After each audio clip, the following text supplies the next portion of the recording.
소설을 쓰시다 보면은 내가 표현하고 싶은 작중 인물들의 어떤 심리들이 있어요. 근데 그 심리가 예를 들어서 내 주인공이 지금 너무 기뻐. 그러면 영희는 기쁘다. 이렇게 직접적으로 그 주인공의 감정을 서술합니다. 아니면 영희는 화가 났다. 영희는 분노했다. 영희는 당황스러웠다. 뭐 이런 식으로 작중인물의 감정을 직접적으로 이렇게 표현하는 경우가 있거든요. 근데 점점 현대소설로 오면서 이렇게 인물이 느끼는 어떤 감정이라든가 기분 혹은 생각들을 직접적으로 서술하지 않습니다. 고전소설의 경우에는 뭐 흥부는 뭐 어땠다, 뭐 착했다, 흥부는 뭐 했다, 놀부는 어떤 사람이었다, 작가가 직접적으로 그 인물에 대해서 다 말해줍니다. 근데 현대소설로 넘어올수록 간접 제시를 해요. 그럼 직접 제시가 아니라 간접 제시라는 거는 어떤 게 있을 수 있을까요? 간접 제시라는 거는 그 인물이 뭐 어떤 행동을 했다든가 아니면 그 인물의 감정을 배경 묘사를 통해서 간접적으로 제시한다든가 아니면 그 인물이 나쁜 사람이야. 근데 이제 작가가 직접적으로 영수는 못된 놈이었다. 이런 것이 아니라 영수가 어떤 못된 짓을 저질렀는지 영수가 저지른 짓을 통해서 그 사람이 이 사람 참 못됐네. 독자들로 하여금 그렇게 생각하게 만들거든요. 아니면 영수가 못된 남자라는 거를 표현하기 위해서 영수 주변에 있는 인물들이 있잖아요. 영수 뭐 애인이 영수에 대해서 얘기를 한다든가 아니면 뭐 이런 식으로 주변 인물들이 그 인물을 어떻게 생각하는지를 통해서 우리가 소설에서 형상하고 싶은 영수를 이렇게 형상하는 경우도 있습니다. 그리고 아니면 예를 들어서 영수라는 청소년이라고 해볼게요. 영수라는 청소년이 교실 내에서 친구들한테 왕따를 당하는 학생이야. 근데 직접적으로 영수는 왕따였다. 이렇게 표현할 수도 있지만 간접 제시를 한다면 영수네 반 아이들이 영수를 어떻게 괴롭히는지 뭐 영수네 반 반장이 뭐 얘를 어떻게 하고 그 다음에 얘를 뭐 왕따 시키려고 하는 가해자들이 예를 들어서 5명이 있으면 이 5명이 영수를 어떻게 하는지 그래서 영수가 얼마나 이 교실 내에서 만만한 아이인지를 보여줄 수도 있거든요. 이런 식으로 점점 이 현대소설로 오면서 직접 제시하기보다는 간접 제시를 많이 합니다. 그래서 이렇게 간접 제시를 할 때 우리 흔히들 이런 얘기를 많이 합니다. 제발 설명하지 말고 보여줘라. 특히나 이제 문예창작학과에서 공부를 해보신 분들은 4년 동안 문예창작학과 이제 재학한 이제 4년 동안 아주 그냥 귀에 딱지가 않도록 계속 듣는 말이 제발 설명하지 말고 보여줘라. 이 얘기 되게 많이 듣습니다. 그러면 대부분 이제 이런 질문을 해요. 저도 설명하지 않고 보여주고 싶습니다. 근데 대체 보여주기 어떻게 하는 거냐? 여러분들 궁금하시죠? 네, 그래서 이 보여주기 좀 오늘 기성 작가의 소설을 통해서 보여주기를 조금 깊숙이 살펴볼게요. 오늘 제가 그 보여주기 예를 여러분들한테 설명하려고 하는 책은 그 이상문학상 대상 수상작이었어요. 김경욱 작가의 천국의 문이라는 소설을 통해서 보여주기를 한번 살펴보겠습니다. 이 소설의 도입부는 이렇게 시작이 돼요. 아버지가 오늘 밤을 넘기지 못할 것 같다는 기별을 들었을 때 여자가 가장 먼저 한 일은 화장을 고치는 것이었다. 네, 여러분 편하게 한번 대답해 보세요. 지금 내 여자야. 근데 기별이 왔대요. 아버지가 오늘 밤을 넘기지 못할 것 같대. 그럼 아버지가 지금 돌아가신다는 얘기잖아요. 근데 여러분들 갑자기 집에 있는데 야, 너희 아버지 오늘 돌아가실 것 같아. 이런 전화를 받았어. 그럼 여러분들 어떨 것 같아요? 두렵다. 또 지금 막 당황스럽잖아요. 근데 이 여자는 아버지가 오늘 밤을 넘기지 못할 것 같다는데 뭐를 했대요? 화장을 했대. 그럼 이상하지 않아요? 아버지 오늘 돌아가실 것 같다는데 화장을 한대. 응? 그러면 이런 게 바로 보여주기입니다. 지금 이 여자는 아버지가 오늘 밤을 넘기지 못할 것 같다는 기별을 들었을 때 여자는 당황했다. 이렇게 여자가 느끼는 감정 상태를 바로 씁니까? 직접적으로 썼어요? 안 썼어요. 근데 뭘 했냐? 이 여자는 화장을 했다라고 이 여자의 행동을 지금 서술하고 있습니다. 작가는. 그러면 우리 궁금하죠? 왜 화장을 하지? 그러면 이제 계속해서 소설을 읽는 동안 이 여자는 아버지 돌아가신다는데 화장을 하네. 이거 왜 화장을 하지? 그러면 우리가 호기심이 들어요. 그리고 뭘까? 이 여자 그러면 아버지가 돌아가셨다고 오늘 돌아가실지도 모른다는데 화장을 하는 여자의 심리는 뭘까? 우리가 미루어 추측해야 되죠. 이런 게 바로 뭐냐면 보여주기입니다. 감정을 이 여자가 도대체 무슨 생각에서 어떤 감정 어떤 심리로 화장을 하는지 지금 작가가 기술을 했습니까? 안 했어요. 그냥 여자가 화장을 했다 이렇게만 한단 말이에요. 여자의 행동을 보여줬죠. 자, 이런 게 보여주기입니다. 그 다음에 제가 또 예를 들면 그리고 이제 여자가 아버지가 돌아가실지도 모른다는 기별을 듣고 제일 먼저 한 행동은 화장이었어요. 그 다음에 이제 요 부분 읽어드릴게요.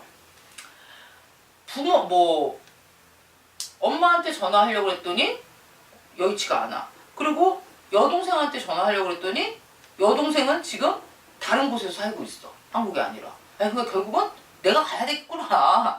그런데 이 여자가 무슨 생각을 하냐면 요거 읽어드릴게요. 고민 끝에 여자는 이 버튼을 길게 눌렀다.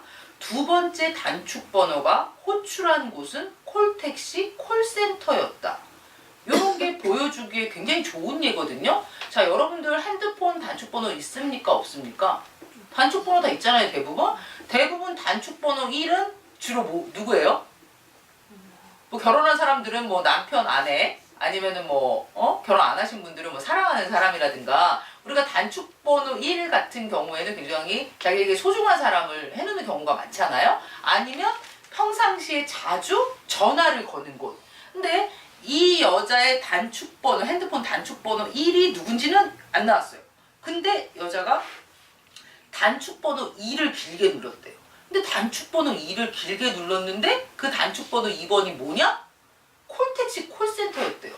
그러면 콜택시 콜센터를 단축번호로 해놓을 정도면 이 여자는 평상시에 이 콜택시 콜센터를 자주 이용을 했던 거잖아요.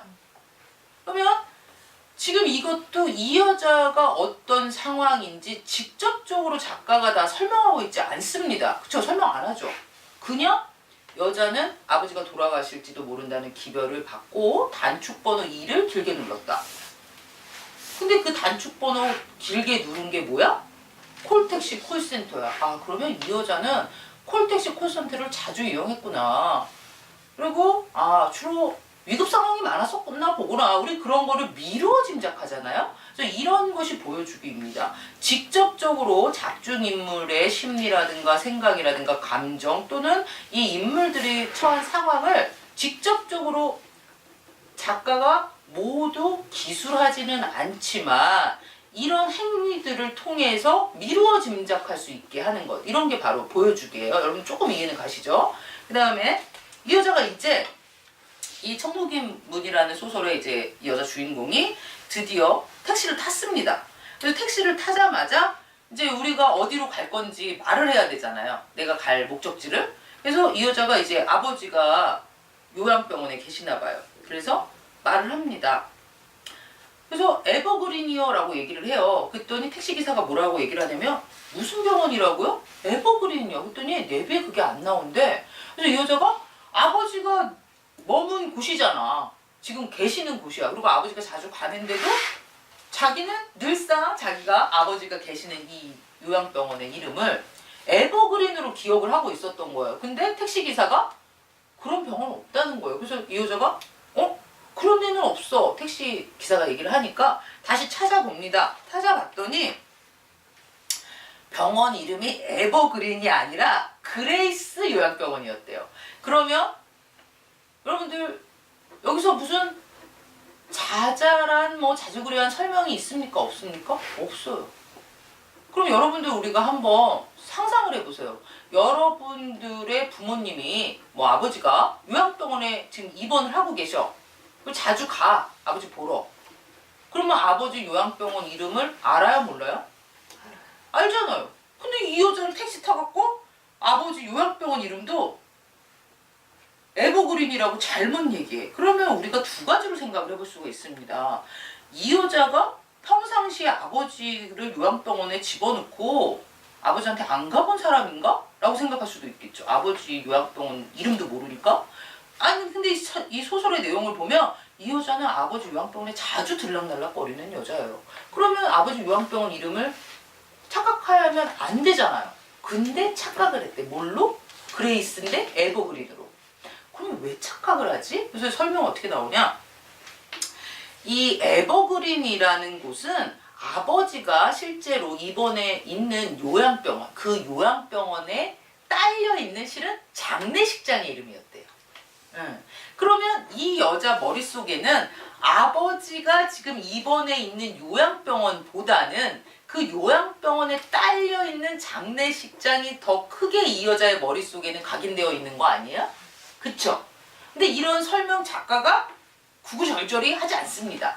여자는 아버지가 입원해 있는 요양병원보다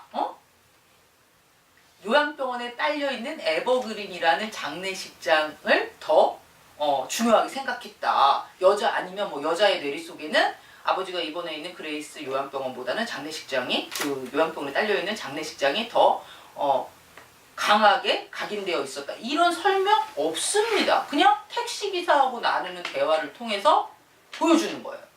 그런데 이 여자가 이랬던 이유는 뭐냐면 아버지를 병간호해주는 요양사 사내가 있어요. 근데 이 사내가 이 여자가 힘들어하고 막 이럴 때 이 여자를 그 요양병원에 딸려있는 장례식장에 데려갔었던 거예요. 그리고 우리 장례식장 가면 거기 밥이 제공되잖아요. 육개장 같은 거 뭐 이런 거. 그래서 이 여자가 힘들어할 때 이 아버지를 간호하는 요양사인 사내가 이 여자를 데리고 장례식장에서 공짜 육개장을 같이 먹으면서 이런저런 얘기를 나눴었거든요. 그러면 구구절절한 어떤 막 서술이나 기술이 없어도 실제로 그러면 이제 다시 돌아가 볼게요. 여자가 아버지가 오늘 밤을 넘기지 못할 거라는 기별을 받자마자 이 여자는 당황해서 막 엄마 여동생한테 전화하고 막 우리 아버지 돌아가시면 어떡하지 큰일 나네 이게 아니라 아주 정성스럽게 화장을 먼저 합니다. 그러면 이 여자가 화장을 한 이유는 뭘까요? 지금 요양병원에 누가 있어요? 죽어가는 아버지가 있어. 근데 그 요양병원에 또 누가 있어? 이 여자 생각에는 요양병원에 누가 있어요? 또 아버지 말고. 그 사내가 있잖아요. 사내가. 그러니까 사실은 그런 막 구구절절한 설명이 없어도 이 여자가 아버지가 오늘 밤을 넘기지 못할 거라는 기별을 받자마자 화장을 하는 행동. 그 다음에 택시를 타자마자 아버지가 입원해 있는 요양병원은 그레이스인데 에버그린이라고 장례식장을 얘기를 한 거. 그러면 결국 이 여자는 지금 아버지가 돌아가실지도 모른다고 해갖고 거기를 막 가고 있지만 실제로는 아버지의 죽음보다는 뭘 더 지금 신경 쓰고 있는 거야? 그곳에 가서 내가 마주칠지도 모르는 누구를 더 신경 쓰고 있어요? 사내를 신경 쓰고 있죠. 근데 소설 아무리 읽어봐도 이 도입부에 여자는 요양병원에 있는 입원에 계시는 아버지보다는 사내를 더 신경 쓰고 있었다. 이런 직접적인 이 여자의 내면 심리에 대해서 직접적으로 지금 작가는 서술을 하고 있습니까? 서술하지 않습니까? 서술하지 않습니다.